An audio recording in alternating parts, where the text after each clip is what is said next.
Bila kita nampak raut wajah orang yang tenang cerah, maka ketenangan bukan pada wajahnya. Bila nampak orang melangkahkan kaki dengan tenang penuh wibawa, maka ketenangan bukan pada kakinya. Bila tampak ayunan tangannya tak tergesa-gesa, maka bahagia bukan pada tangannya. Di mana letak bahagia itu?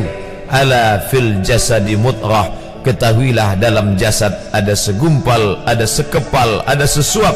Idza salahat salahal jasadu kulluh. Kalau yang segumpal itu baik, maka yang lain ikut menjadi baik. Wa idza fasadat fasadal jasadu kulluh.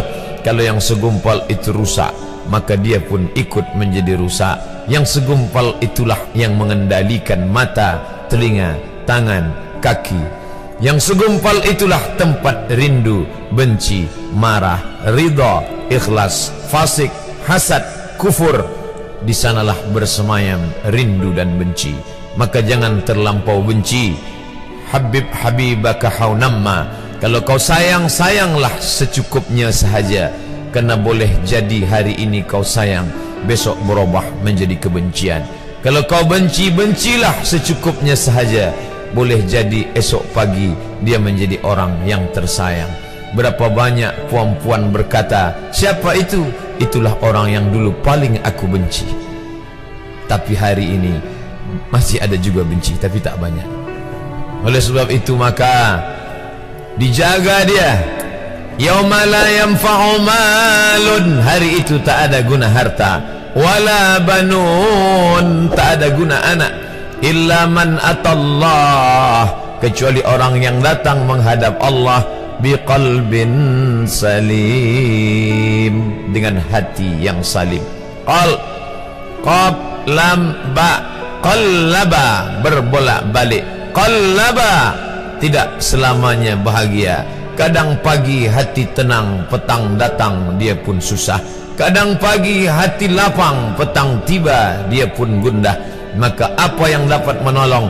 Ala bizikrillah, ketahuilah dengan banyak menyebut mengingat Allah, tatma'innul qulub, maka hati akan menjadi lapang. Qalbul mu'min baina asabi'ir rahman, hati orang beriman berada di antara jari jemari kuasa Rahman. Kalau dia hendak, dia balikkan yang senang menjadi susah.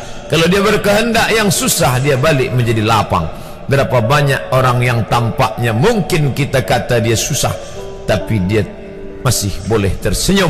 Sebaliknya orang yang menurut pandangan zahir kita cukup segala, makan, pakai, tapi tampaknya kesenangan tak pernah singgah. Apa sebab? Kerana hati milik Allah.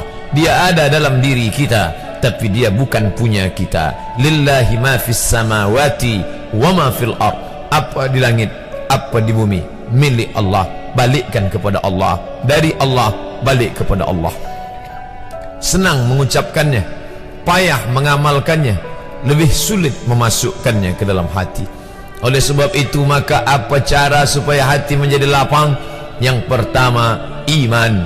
Mesti ada iman. Percaya bahawa dia ada walaupun tak tampak oleh mata.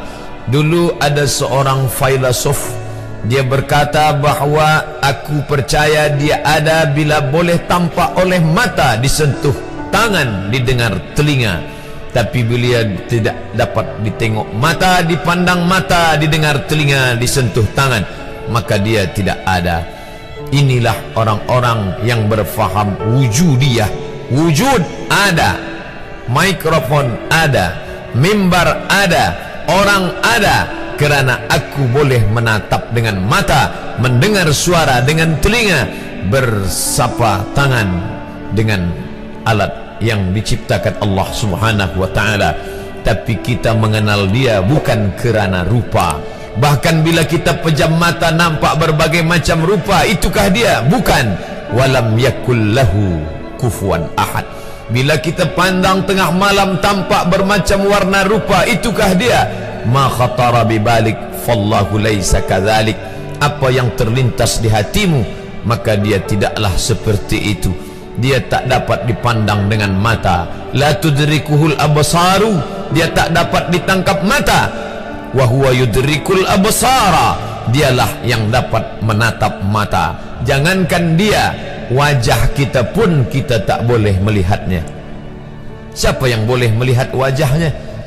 Sementara belum dijumpai cermin, belum pandai orang membuat cermin, orang tak tahu bentuk rupa wajahnya bagaimana. Sampai suatu hari dia dalam perjalanan panjang, dia tengok ada pohonan rindang, lalu kemudian dia berteduh di bawah pohon rindang, menghindar dari panas terik matahari. Di bawah pohon rindang ada kolam air. Maka saat dia akan mengambil minum dari air kolam, disitulah dia melihat wajahnya. Oh, begitu rupa wajah di dalam air kolam.